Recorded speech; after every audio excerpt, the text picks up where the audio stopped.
аяқтайды. Бүгін 2020 жылдың 9 айындағы салықтық және кедендік әкімшілендіру жөнінде Қазақстан Республикасы Қаржы Министрлігінің Мемлекеттік кірістер комитетінің төрағасы Марат Елеусізұлы Султанғазиев баяндап, бұқаралық ақпарат құралдары өкілдерінің сұрақтарына жауап береді. Добрый день, мы начинаем прямое включение с площадки службы центральной коммуникации при президенте Республики Казахстан. И сегодня проведем пресс-конференцию на тему «Налоговое и таможенное администрирование по итогам 9 месяцев 2020 года». Спикер, председатель комитета государственных доходов Министерства финансов Республики Казахстан Марат Елеусизович Султанғазиев. Марат Елеусизұлы, біздің алаңға қош келдіңіз. Баспасөз мәслихатының уақыты 60 минут. Сіздің баяндамаңызға берілген 7-10 минут уақытыңыз бар, және де баспасөз мәслихатының уақытының басым көпшілігін сұрақ-жауапқа арнасақ. Ал сіз өзіңізге беріледі. Қайырлы күн, рахмет. Құрметті конференцияға қатысушылар мен бұқаралық ақпарат құралдарының өкілдері, Мемлекеттік кірістер комитетінің 2020 жылғы 9 айдағы қызметінің қорытындылары туралы баяндауға рұқсат етіңіздер. Комитеттің құрылымы туралы.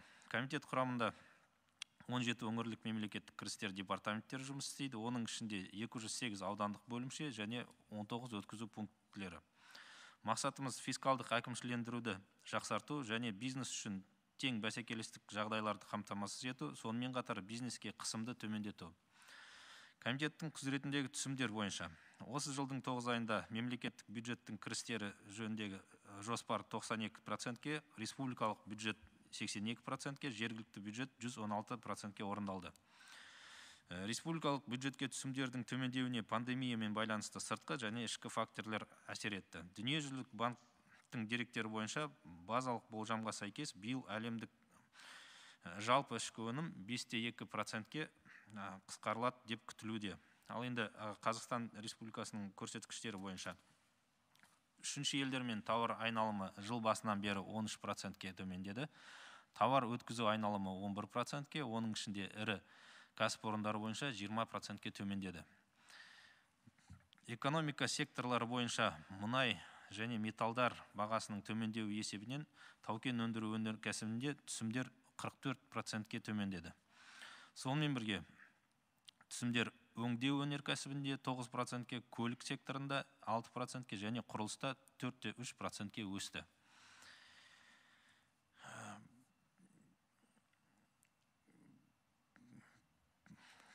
Стратегиялық көрсеткіштер бойынша барлық көрсеткіштерге қол жеткіздік. Басқа стратегиялық көрсеткіштер бойынша өндіріп алу рәсімдерін күшейту есебінен салық берешегі 5,2%-ке төмендетілді. Артық төлемдер 3,2%-ке төмендетілді. Кедендік әкімшілендіру шараларының күшейту есебінен Қытай Халық Республикасы мен кедендік статистика бойынша ала қашықтықты біз 48-ден 44%-ке дейін қысқарта алдық. Арғарай осы жалғастырайын. Внедрение цифровых технологий. Процесс совершенствования фискального администрирования связан с развитием цифровых технологий. Мы начали эксплуатацию информационной системы управления рисками. Она является ядром всего процесса цифрового фискального администрирования. На основе сведений наших информационных систем и полученных от третьих лиц создано более 54 различных моделей рисков. Дополнительно обеспечено 235 миллиардов тенге. Из них 102 миллиарда в текущем году. Прослеживаемость товаров начинается с таможенных информационных систем. ВИС Астана-1, как вы знаете, все 100% деклараций представляются в электронном виде. Это минимизировало контакты с участниками внешнеэкономической деятельности и разночтение норм законодательства. Сумма дополнительных поступлений с начала года составила 23 миллиарда тенге. Кроме того, реализована подача через информационную систему единого окна заявлений на разрешительные документы. На портале зарегистрировано более 2300 пользователей. Следующим звеном в системе прослеживаемости товаров являются электронные счета фактуры. По состоянию на 1 октября в ВИС СФ зарегистрировано 482 тысячи пользователей и выписано более 450 миллионов электронных счетов фактур. Сумма дополнительных поступлений с начала года составила 68,2 миллиарда. Последним звеном прослеживаемости товаров является онлайн ККМ. В настоящее время количество онлайн ККМ в стране составляет 710 тысяч или 97,5% от общего количества. Эффект мы оцениваем порядка 32,7 миллиардов тенге. С декабря 2019 года реализовано мобильное приложение «Налоговый кошелек Е-Салық». Приложение доступно на площадках App Store и Play Market. Налоговый кошелек позволяет исключить некорректные платежи и пени, сократить количество возвратов и инкассовых распоряжений, снизить затраты налогоплательщиков по времени и исключить расходы на комиссию банкам. На сегодняшний день количество пользователей налогового кошелька уже более 78 тысяч.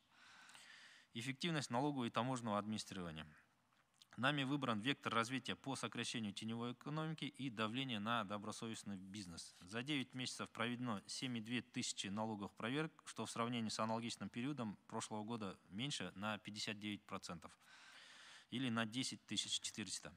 При этом сумма доначислений составила 118 миллиардов и обеспечен рост на 5,4%. Сумма взыскания составила 58 миллиардов, рост обеспечен на 19%. С начала года также проведено 1500 таможенных проверок, посттаможенных проверок, по результатам которых доначислено 23 миллиарда тенге, взыскано 7,2. Практически прошлогодние результаты мы удвоили. Более половины поступлений республиканского бюджета и практически весь национальный фонд приходится на крупных налогоплательщиков и недропользователей. В результате применения методов контроля по данной группе налогоплательщиков с начала года сумма доп. Поступлений составила 37,7 миллиардов тенге. Особое внимание уделено фактам недостоверного декларирования при экспортном контроле. Так, с начала года из проведенных 2500 проверок автотранспортных средств в 2300 случаях установлено несоответствие сведений товаротранспортных накладных с фактически перевозимым товаром. Обеспечено снижение фактов ввоза в адрес фиктивных грузополучателей на 95% за счет использования электронных навигационных замков. Выработаны новые методы дистанционного контроля. На сегодняшний день также мы реализуем проект «Казначейское сопровождение», где проводим мониторинг строительной отрасли по 106 крупным объектам. Обеспечена дополнительная сумма поступлений 3,9 миллиардов.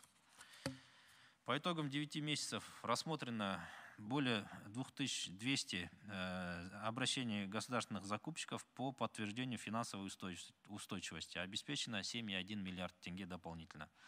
Кроме того, реализуется пилот по выявлению рисковых компаний и ограничению услуг по выписке электронных счетов фактур. С начала года мы ограничили выписку СФ 4000 налогоплательщикам, оборот по которым составил порядка 1,5 триллиона, взыскано 7,3 миллиарда тенге. Все это положительно повлияло на повышение налоговой культуры, налоговой дисциплины и развитие дистанционного мониторинга, где с начала года в целом рост дополнительных поступлений на 11% или 166 миллиардов тенге.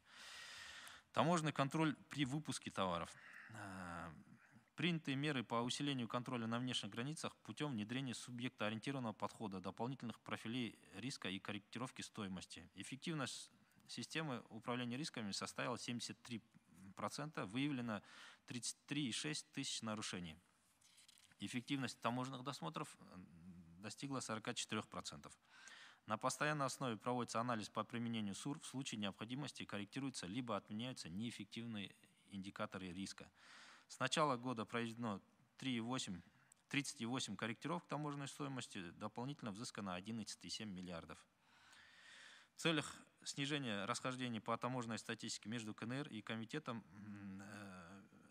нашим налажен онлайн-обмен информацией. На сегодняшний день работа дальше проводится. Мы сегодня меняемся порядка 18 показателей, но будем дальше углублять. Создан ситуационный центр для мониторинга таможенных операций в пунктах пропуска. К центру подключены все технические средства. С пунктов пропуска за 9 месяцев выявлено более 702 нарушений законодательства. Доначислено 885 миллионов тенге.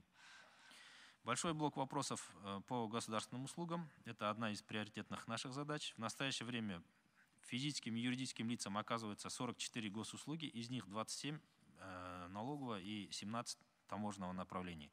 99% деклараций представляются в электронном виде. Реализован API-сервис для субъектов бизнеса для сдачи налоговой отчетности из своих учетных систем. С начала года оказано 17,3 миллиона государственных услуг, из которых 97% в электронном виде. Даже в период локдауна мы ни на один день работу не прекращали и удаленно представляли все эти услуги. Успешно продолжает свою работу контакт-центр. За 9 месяцев обработано свыше 360 тысяч обращений. Из них 90% обратившихся оценили работу операторов на отлично. Также проводим ряд пилотных проектов. Их всего 10. Но первое, хотелось бы сказать, вот одним из таких является пилот по выписке электронных счетов фактур по лекарственным средствам. Хотя и по лекарствам НДС не уплачивается, но мы его запустили в целях прослеживаемости стоимости и этих лекарственных средств любых форм.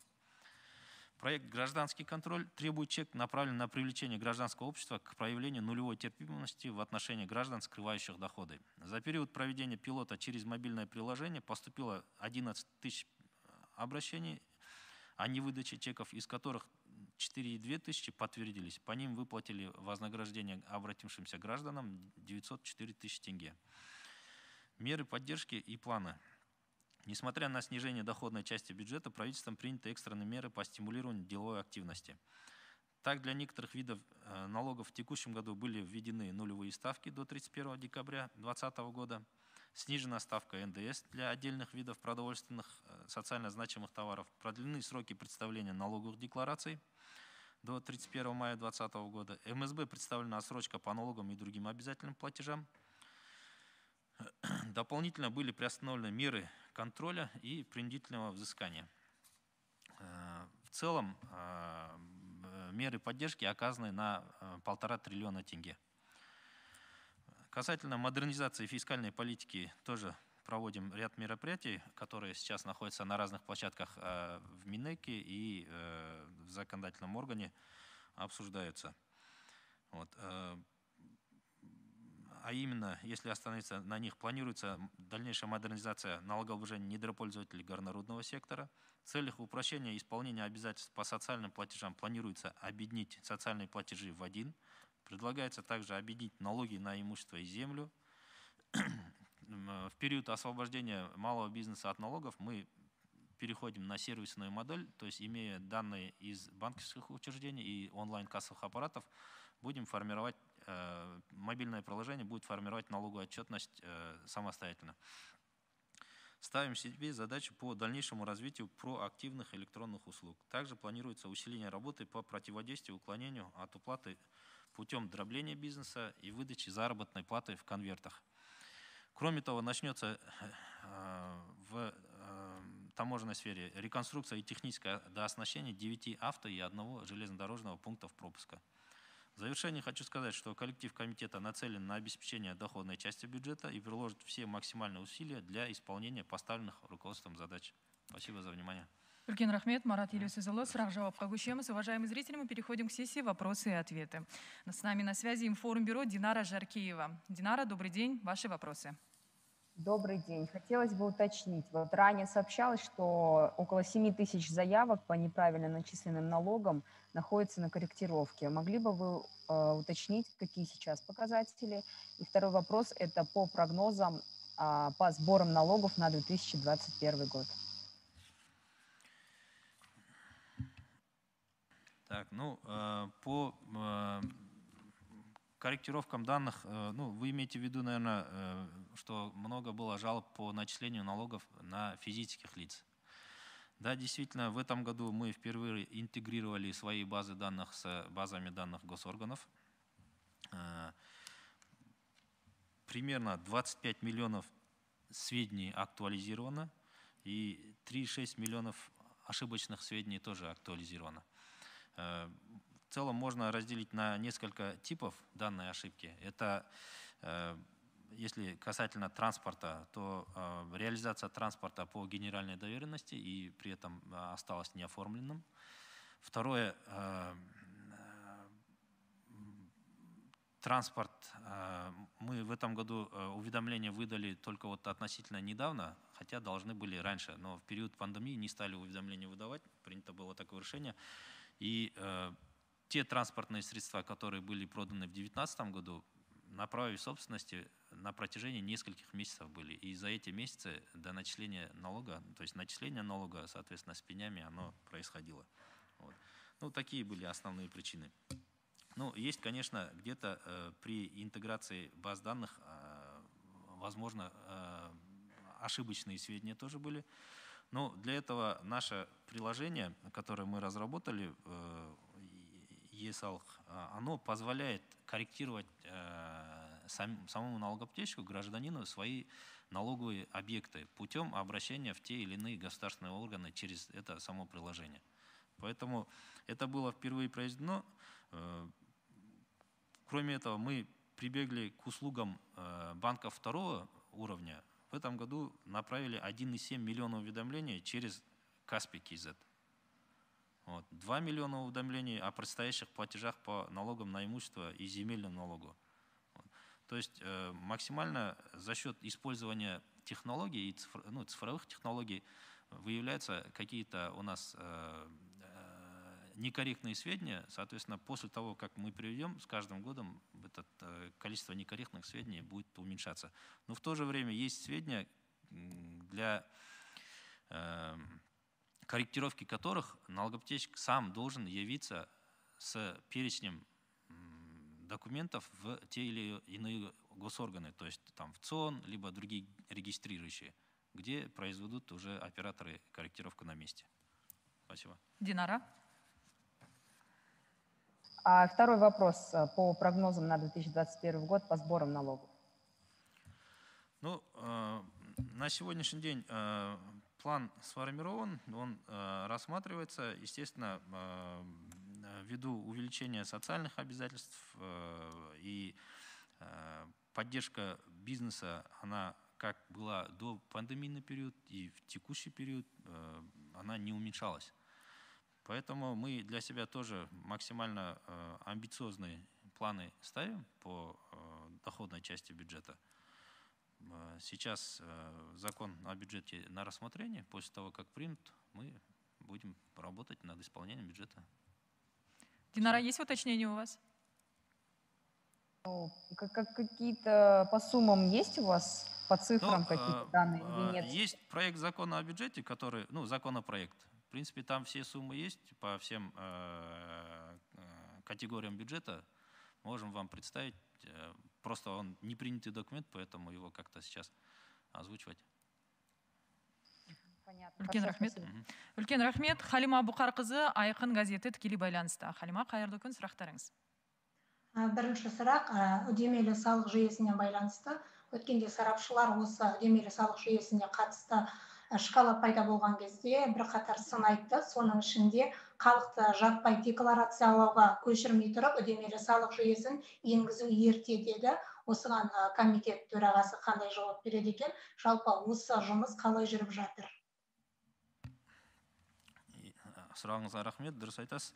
Бізде мынау прогрессивтік салық төлеу шкаласы ол қазіргі күнге қабылданған жоқ.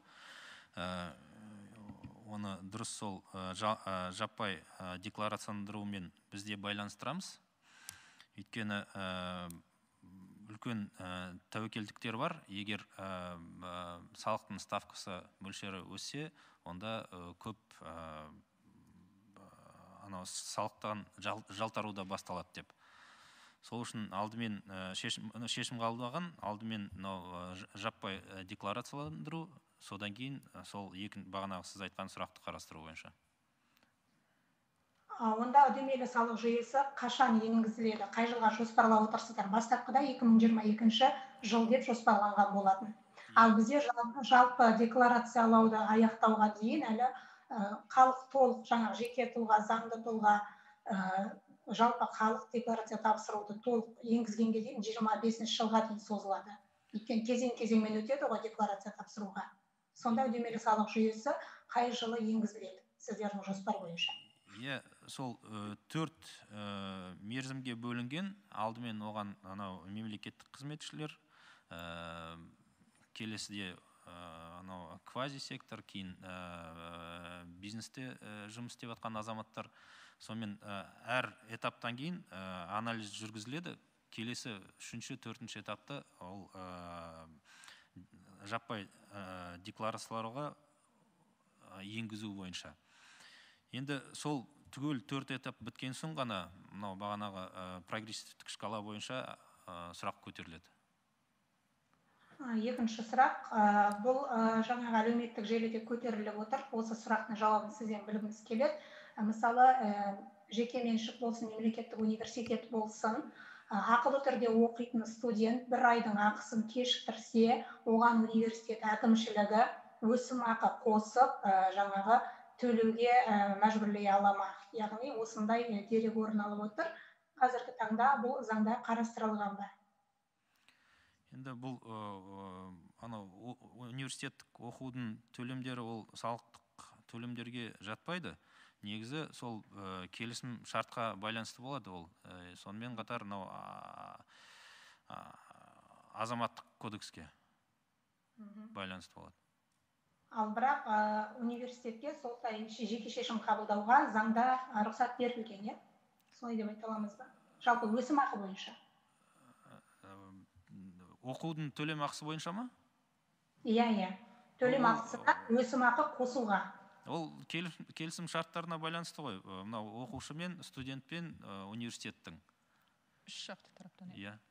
Жақсы, рахмет. Негізі азаматтық кодексте бар ондай. Егер төлемдер уақытында төленбесе, оған өсімпұл болу керек деген. Үлкен рахмет, Халима, сұрақтарыңызға. Айнар Абайжан, стратегия 2050 KZ.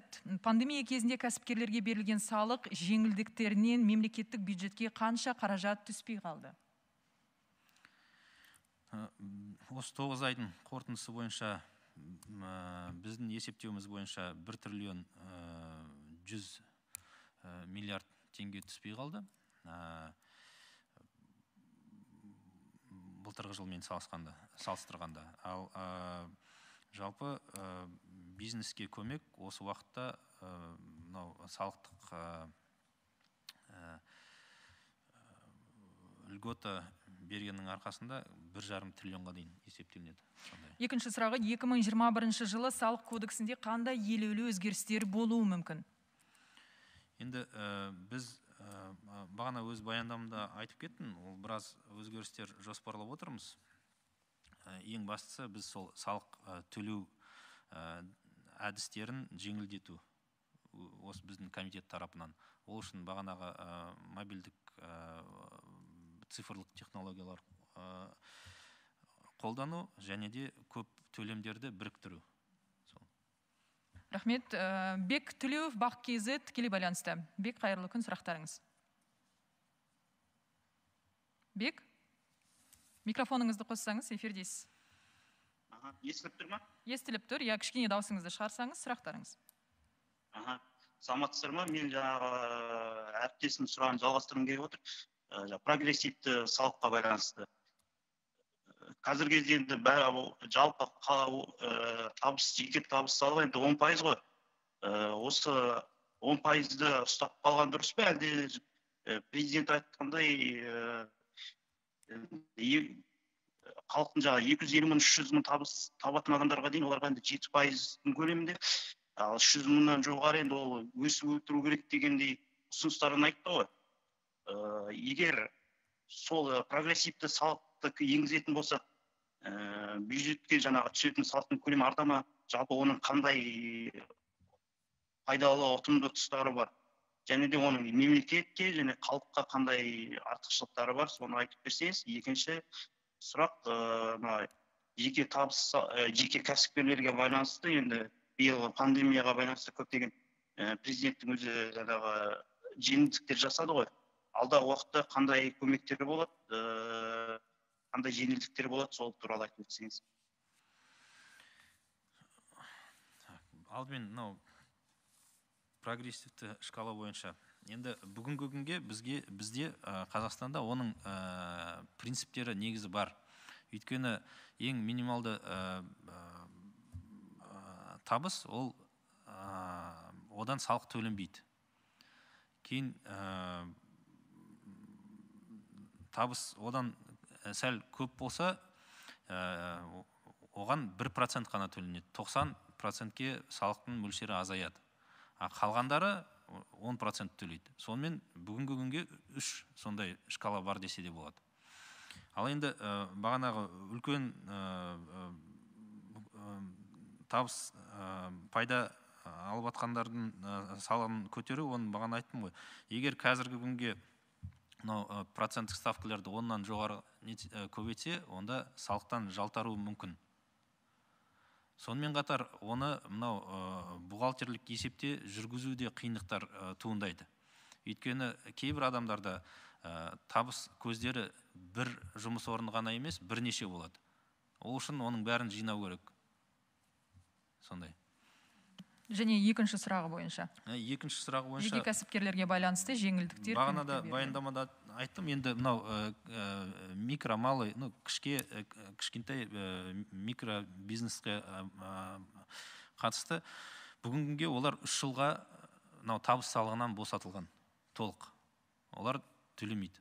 Сол себептен бұл үлкен бір үкімет жағынан көмек деп ойлаймын. Сонымен қатар 1,5 триллионға біз рассрочка, льгота, басқа тексеруге шықпай, сол 1,5 триллионға салық жағынан көмек болды. Тексеруден босаттық, кейіннен биылғы жыл пандемияға қатысты сондай көмек көрсетілді. Бек, өзге сұрақтарыңыз бар ма? Бір қосып жіберейін, үнемі айтылып жүреді ғой, әншілердің, тамадалардың, жалпы осындай жеке кәсіпкер ретінде тіркелмеген, бірақ табыс табатын өнер иелеріне байланысты қоғамда бір не бар, осындай резонанс бар. Осыларды салық төлетуге мәжбүрлеу қалай реттеліп жатыр? Мүмкіндік бар ма жалпы? Енді әркім әртүрлі тойларға барады. Енді салық төлеу үшін алдымен ол салықтық тіркеуге тұру керек. Біз сол тіркеуге тұрғызу бойынша жұмысты жүргіземіз. Оларға хаттамаларды береміз, сонымен тіркеуге қоямыз. Ал бүгінгі күнге ол микробизнес болған соң, ол табыс салығынан толық босатылған. Сондай. Түсінікті. Бек, үлкен рахмет. Жақсы, рахмет. Татьяна Казанцева, газета «Литер». Как отразилась пандемия на налоговых поступлениях в госказну? Ну, как я выше сказал, потери примерно за 9 месяцев мы оцениваем 1 100 миллиардов.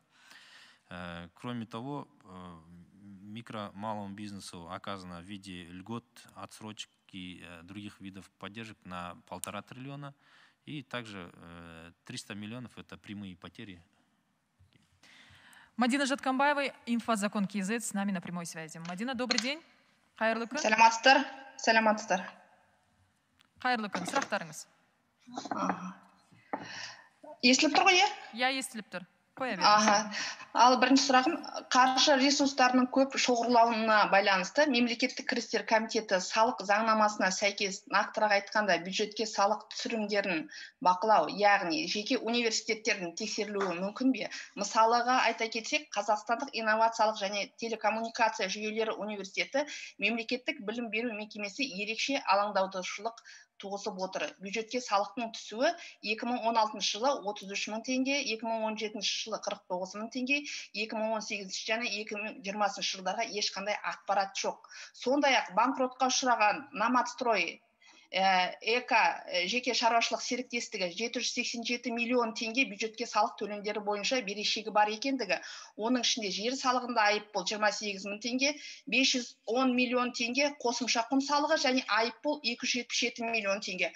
Қазіргі уақытта сот шешімі бойынша мемлекетке берешегі 3 миллиард теңгені құрап отыр. Пандемия басталмай тұрғандағы мемлекетке берешегі бар компаниялардан қарыздарды қалай өтемексіздер? Енді мынау айтқан компанияларыңызды жазып алдық. Жалпы ол тексеруге баруға болады, бірақ университеттер, оқу орындары, олар мынау қосымша құн салығы және корпоративті салығынан босатылған. Егер 90% тапқан пайдасы дәл сол жұмыстан болса, сол оқу орнынан. Банкроттар бойынша біз осы пандемия кезінде толық мәжбүрлеп өндіру жұмыстарын тоқтатқанбыз. 482 мың инкассовый распоряжение дейміз, банктерден қайтарылып алдық. 74 мың салық төлеуші бойынша. Мүмкін бағанағы сіз айтқан компания солардың да арасында бар шығар. Кейін банкрот жұмыстарды да тоқтаттық пандемия кезінде. Қазір оларды жалғастыру бастадық. Мадина? Екінші сұрағым. Көлеңкелі бизнес Қазақстан экономикасының құлдырауына әкелу, көлеңкелі бизнеспен күресу қазіргі уақытта басты проблемаға айналып тұрғаны айқын. Ірі көлемдегі бизнес өкілдерімізде көлеңкелі бизнес төңірегіндегі жұмыс жасап жатқаны. Мысалы ала кетсек, былтыр жеке шаруашылық серіктестігі SAT Central Asia Trading және жеке шаруашылық серіктестігі Керемет Снег компанияларда азаматтық журналистік зерттеулер жүргізіліп, Нұр-Сұлтан қаласының кіріс комитетіне шағымдар түсірілген. Осы күнге дейін еш шара қолданылмағаны, сонымен қатар жазылған хаттарға уақытында жауаптардың берілмеуі, одан басқа миллиардтап теңгені айналымға салып отырған компаниялардың салықтан жалтыруын қалай анықтаудасыздар? Бағана баяндамада тоқтаған, біз қазір толық дистанциядан бақылау жүргізуге көшіп жатырмыз. Бағана сіздер егер біздің территориалдық органдарымызға хат жазсаңыздар, оны алып қарап көрейік. Ал негізі көбінде тексеруге шығу үшін біз оған дұрыс негіз керек. Ол үшін толық құжаттар болу керек. Егер ол болмаса, біз прокуратурадан тексерудің тіркеуін өте алмаймыз. Егер толық құжаттар болса, салықтан жалтарған фактілер бойынша, оны бізге беріңіздер, біз тексеруге шығып анықтап береміз. Мадина, нақтылау сұрақтарыңыз бар ма? Иә, нақтылайтын осы SAT Central Asia Trading туралы 100% толық дәлелдерді өткіздік. Бұл пандемияның алдында өткізілген, бірақ сол пандемия басталмай тұрып, сіздердің жұмысшылар тарапынан ешқандай уақытылы жауап бермегендігі осы күнге дейін 2 жыл бойы осы істің созылуына не себеп? Қандай ауданға бердіңіз? Жазып алайын. Комитет госдоходов неде Абая көшесінде орналасқан. Жақсы, анықтап, онда жазбаша түрде сізге жауап берейік. Рахмет. Мадина, рахмет үлкен. Наубет Бисенов, Bloomberg News. Наубет, добрый день. Ваши вопросы. Здравствуйте. Да, вот согласно китайской таможенной статистике, экспорт газов из Казахстана в Китай в сентябре уменьшился вдвое по сравнению с августом. Можете, пожалуйста, сказать, насколько доходы Казахстана уменьшились от падения экспорта в Китай в сентябре и за весь 2020 год? Спасибо. Января по сентябрь. Мы, конечно, по сентябрю я вам сейчас сразу так сказать не смогу, но в целом у нас экспортно-импортные операции внешнеторговые, они уменьшились значительно. Мы с начала года наблюдаем спад. По ним экспорт в целом уменьшился на 18,2%, импорт на 2,4%. Ну, внутри него, естественно, в этих 9 месяцах, наверное, обороты по газу тоже по экспорту сидят. В целом по недропользователям у нас снижение на 44% мы наблюдаем за счет спада, падения цен, конъюнктуры в целом, как на рынке сложилось. Ну, конечно, большее влияние на бюджет оказывает это нефтяные операции. По газовым операциям, как такой, оценки сейчас под рукой нету. В целом, по крупному бизнесу, по секторам экономики, если смотреть, по нефти цены у нас спад на 36%, по металлам на 10%, ну и в этой связи спад поступлений у нас на 44%, то есть 1 триллион 644 миллиарда. Так. Наубет, второй вопрос. Спасибо, да, второй вопрос. Вот сейчас Армения конфликтует с Азербайджаном, Армения член Евразес, и в Армении были призывы бойкотировать турецкие товары. Вот, возможно, Россия вступит в этот конфликт, такие же призывы будут в России. Вот так как в Евразес все таможенные сборы идут в один котел, а потом делятся по квоте, да, вот как Казахстан собирается, если общие таможенные сборы будут понижаться, как Казахстан будет компенсировать вот эту потерю, потому что общий объем таможенных сборов будет падать. Ну, спасибо за вопрос. В целом вопрос понятен, но, так скажем, в условиях, когда одна страна находится в санкционной зоне, другие страны не находятся, мы уже имеем опыт работы. В частности, много товаров европейских, они запрещены к ввозу в Российскую Федерацию, но при этом мы можем их импортировать. То есть такой механизм работы внутри стран Союза, он выработан, по сути. Что касается распределения пошлин, да, если понятно, что сокращение импорта влечет там сокращение наших внутренних, вернее, распределяемых пошлин. Но в то же время любое сокращение импорта это дает возможность для развития внутреннего производства. Поэтому где-то, если товары не будут поступать на рынок, ну, в частности, по Казахстану-то у нас такой проблемы нету по импорту турецких товаров. Но зато в целом для того, чтобы общий рынок ЕАЭС насытить, наверное, внутреннее производство должно по ним развиваться. Импортозамещение должно быть. У меня уточняющий вопрос. Например, скажем, Россия и Армения вместе импортируют на 10 миллиардов турецких товаров. Таможенная пошлина, скажем, 5-10%. Вот эта сумма в 550 миллионов или 100 миллионов посчитать надо, она уменьшается с общего таможенного сбора. И часть из этих сумм Казахстан недополучит, потому что турецкие товары не были потреблены в России, в Армении. У меня вопрос, вот как вы будете потерю доли Казахстана в этих таможенных сборах компенсировать? Спасибо. Ну, здесь, соответственно, возможно увеличение импорта с Турецкой Республики в Казахстан. То есть здесь мы, кроме пошлин, еще и будем довзыскивать НДС на импорт. То есть это один из способов. Второе, как я уже сказал, это импортозамещение, развитие внутреннего производства и за счет этого доходную часть восстанавливать. Вот.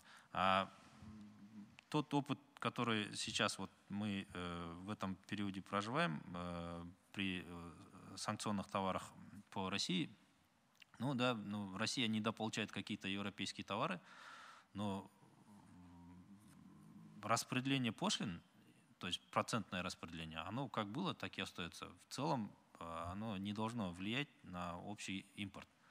Пошлины распределяются, а НДС, он в любом случае у нас в стране остается. Если у нас увеличится поток турецких товаров в Казахстан, ну, значит НДС на импорт по Казахстану он будет расти. Спасибо огромное. На очереди с нами Подождите, Артем, подождите, на мой вопрос не получен ответ.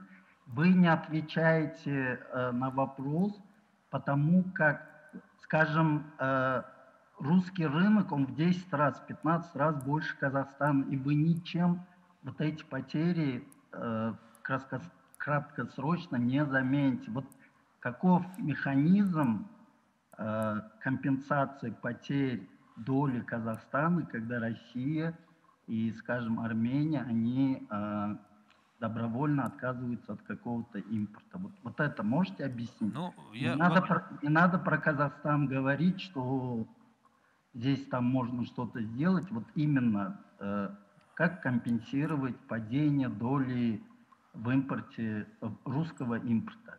Спасибо. Ну, падение доли русского импорта, я еще раз скажу, это означает рост производства внутри РФ.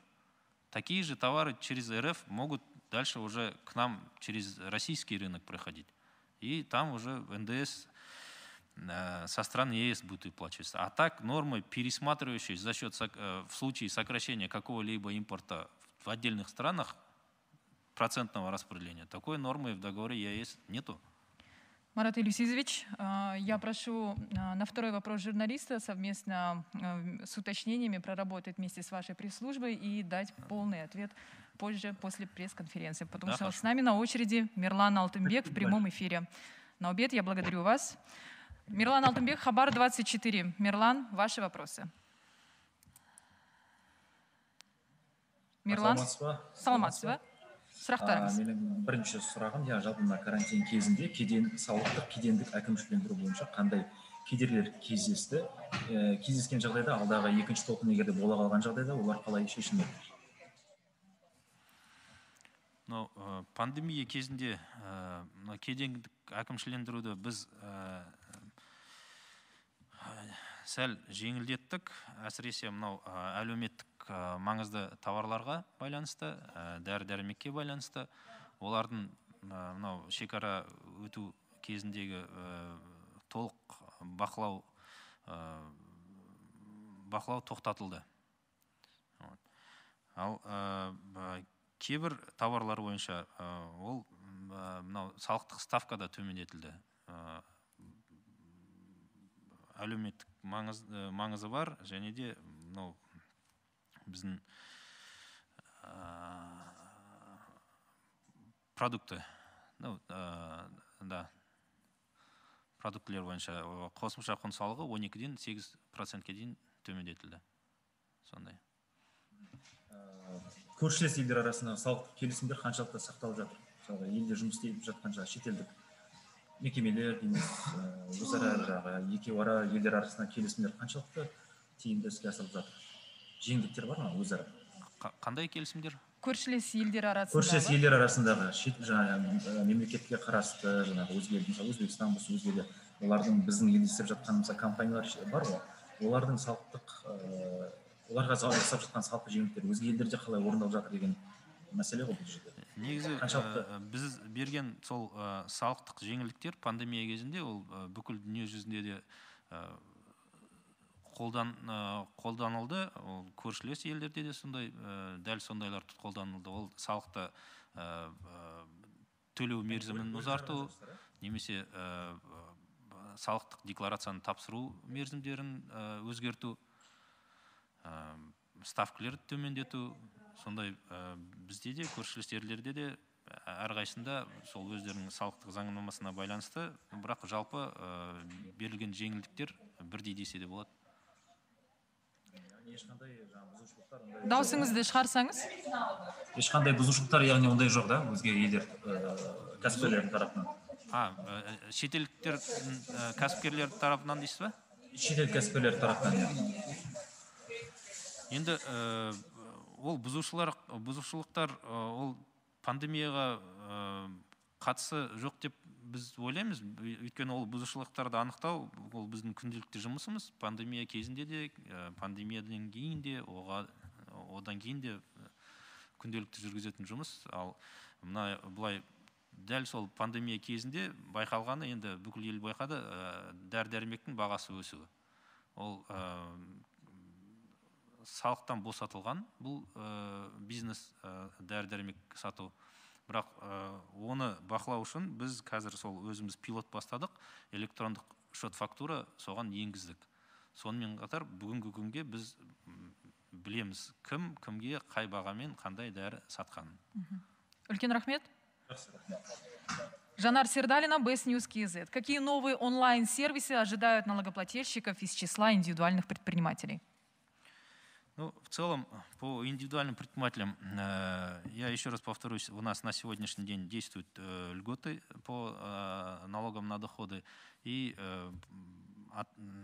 полный отказ от проверок на 3 года. В этот период 2 больших направления работы мы ведем. Это совершенствование спецналоговых режимов, в котором в основном работает микро-малый бизнес, ну и создание для них онлайн-сервисов. С учетом сегодняшних технологий мы уже настраиваемся на то, чтобы микро-малый бизнес не составлял налоговую отчетность. В целом налоговая служба для них должна стать незаметной. То есть мы имеем данные с банковских учреждений, имеем данные с онлайн-кассовых аппаратов и основную форму налоговой отчетности за квартал, за полугодие, за год мобильное приложение будет формировать само, и дальше уже предприниматель только подтверждать эту отчетность. То есть не будет необходимости приходить к нам. Те сервисы, которые сегодня уже созданы, я сказал, это e-салық, у нас налоговый кошелек для физических лиц, который дает возможность не переплачивать, чтобы пени не накапливались. То есть в этом кошельке хранится энная сумма налогоплательщика, которая сама автоматически разносится при возникновении каких-либо обязательств. Вот. Точно такое же готовится для бизнеса, то есть e-салық бизнес. Оно в процессе разработки. Второй вопрос. Когда фискальные органы начнут требовать и обеспечивать декларацию доходов, получаемых продавцами овощей и фруктов, а также лицами, зарабатывающих на различных платных услугах? Это ремонт, шиномонтаж и другие в том числе. Ну, здесь мы, конечно, в период, когда отказа от проверок, мы не можем выходить проверять, но надеемся на гражданское общество, надеемся на именно активность наших граждан. В случае возникновения, если будут сообщения о таких фактах, когда без регистрации какой-либо предприниматель получает доходы, мы будем реагировать. На сегодняшний день, как я сказал в своем докладе, мы проводим пилот, он называется «Гражданский контроль», требует чек. Почти 1 миллион тенге в виде вознаграждения мы выдали нашим гражданам, сообщившим о нарушениях, и более 11 тысяч таких нарушений нам были сообщены. Мы реагируем, выставляем административный штраф и даем вознаграждение на мобильный телефон тем, кто сообщил. Конечно, здесь работа должна быть совместно с обществом. За всеми уследить налоговые органы, они просто физически не могут. Да, за счет цифровизации можно, но при этом для того, чтобы как-то отслеживать в период деятельности предпринимателя, самое важное, надо, чтобы он встал на учет как предприниматель. И уже с того момента он попадает в наше поле зрения, дальше ведется с ним работа. Мираль Жанова, Алматы ТВ. Почему человек, являясь индивидуальным предпринимателем и одновременно наемным работником, должен платить дважды выплаты в обязательное социально-медицинское страхование? Как за наемного работника работодатель уже оплачивает медстраховку, но как индивидуальный предприниматель в налоговой его обязывают также платить выплаты по медстрахованию? По медстрахованию, во-первых, есть норма, что эта сумма ограничена, по-моему, 10 МРП. И в целом политика по медстрахованию это же не налог, это внебюджетные платежи. Она закреплена за Министерством здравоохранения. Вот. В данном случае, если он с 2 источников получает доходы, нужно будет суммировать, и оно не должно превышать того порогового 10 МРП максимального уровня. Күлбағда Қайратқызы, КТК. Коммерциялық бұқаралық ақпарат құралдарында тамыз қазан айларында зейнетақы қоры, әлеуметтік жеке табыс салығы сияқты төлемдерден босатылды. Алайда салада жұмыс істейтіндерге ипотека, кредит алу жағы қиынға соғып тұр. Бұл тұрғыда не айта аласыз? Банктерге комитет тарапынан ескерту айтылды ма? Олар хабардар емес дейді. Енді бұл зейнетақы қорына төленетін төлемдер, аударылатын төлемдер, олардан аударылған кезінде салық есептелінбеген. Бүгінгі күнге біз өзіміздің жалақымызды алған кезде 10% зейнетақы қорына кетсе, сол 10%-тен салық ұсталмайды. Сол себептен бүгінгі заң бойынша ол егер ақша толық зейнет қорынан түсірілетін болса, алынатын болса, одан салық ұстау керек. Бірақ қазіргі таңда біз осы ұлттық экономикалық министрлігімен бірге жұмыс істеп жатырмыз. Сол салықты мөлшерін азайту немесе оның төлейтін мерзімін ұзартып беру сол бойынша. Яғни банктерге комитет тарапынан ескерту айтылды ғой? Иә. Динара Жуманова, КТК. Сколько средств недополучил бюджет из-за освобождения бизнеса от налогов за период с марта по октябрь? Прямые потери, как я сказал, это 300 миллиардов. Недополучили по сравнению с прошлым годом 1 100 миллиардов. Вот. И в виде льгот и другой поддержки для бизнеса мы его оцениваем где-то 1,5 триллиона. Әселім Қалкен, ТДК 42 телеарнасы. Президент пандемия барысында зейнетақы қоры әлеуметтік жеке табыс салығы төлемдерінен босатуды қаңтар айына дейін созуды тапсырған болатын. Бұған бұқаралық ақпарат құралдары өкілдері, соның ішінде телеарналар кіре ме? Оны анықтап берейін сіздерге. Келесі сұрақ: салық органдары қазақстандықтарды әбігерге салған. Жоқ көлігі сатылып кеткен мүлкі үшін салық төледі деген хабарламалар келді. Тіпті төленген салығын дәлелдеу үшін қанша уақыттарын кетірді. Кейін оның қате болғаны мәлім болды. Халықтың есін шығарғандарыңыз үшін кешірім сұрағыңыз келмей ме, дейді журналист. Әрине, зәресін ұшырсақ кешірім сұраймыз. Бірақ біз осы бірінші рет бүкіл толық басқа мемлекеттік органдардың ақпараттық жүйелерімен интеграция жасадық. Сол цифрландырудың арқасында біраз тетіктер көрінді. Бағанағы бұрын сатылып кеткен көлік болсын, ол былтыр сатылса, жылдың алдында сатылмады, ол 1-2 ай болса да өзінің қолданысында болды, өзінің меншігінде болды. Сол дәл сол 1-2 айға салық есептелінеді сол адамға. Сондай көп жағдайларда болды. Ал нақты адамдардың бізге арыздары көп болды. Әрқайсысымен біз жауап беріп, өзіміздің осы әлеуметтік желілер бойынша жауаптарын қайтарып, толық қазіргі күнге бұл сұрақтар мүлдем азайып кетті. Ең алғашқы рет сол хаттамаларды берген кезде күніне 1000-нан астам арыз болатын. Ал жалпы мұндай хабарламалар келмеу үшін халық не істеу керек? Ол хабарлама міндетті түрде барады, өйткені заң бойынша біз оны беруіміз керек қой, сіздің осындай салықтық төлеу қарыздарыңыз бар деп. Ал бүгінгі күнге бағанағы электрондық әмиен дейміз, соны пайдаланса, адам өзі соның ішінде өзінің салықтық объектілерін көруі мүмкін. Егер оның атында тіркелмеген или өз білмейтін бір меншіктер болса, оны өзгерту мүмкін. Сол органдарға арыз жазса. Жақсы, рахмет. Юлия Волкова, Первый канал Евразия. Какие меры налоговой господдержки разрабатываются для того, чтобы поддержать предпринимателей в случае второй волны коронавируса? Первая волна коронавируса, в принципе, научила нас работать в этих условиях. Первое, конечно, хочу сказать, что мы ни на один день свои какие-то функции не прекращали. Электронные услуги еще больше расширили, и, как показал пандемийный период, системы Комитета государственных доходов оказались достаточно прочными и показали свою состоятельность. Мы приостановили, когда в период пандемии, выездные проверки практически по всем субъектам. Более 1300 проверок было не назначено. По мерам принудительного взыскания отозваны были 482 тысячи инкассовых распоряжений по банковским счетам. Это 74 тысячи налогоплательщиков. То есть мы им дали возможность работать, несмотря на то, что наши уведомления остались без ответа. Реализация имущества по составленным актам описи была приостановлена. Это 64 тысячи актов описи. Сроки исполнения уведомлений по камеральному контролю были также приостановлены. Это 20 тысяч уведомлений. И также перенесены сроки представления налоговой отчетности. Но это что касается непосредственно администрирования. Кроме этого, были приняты ряд мер, непосредственно уже связанных с изменениями ставок, изменением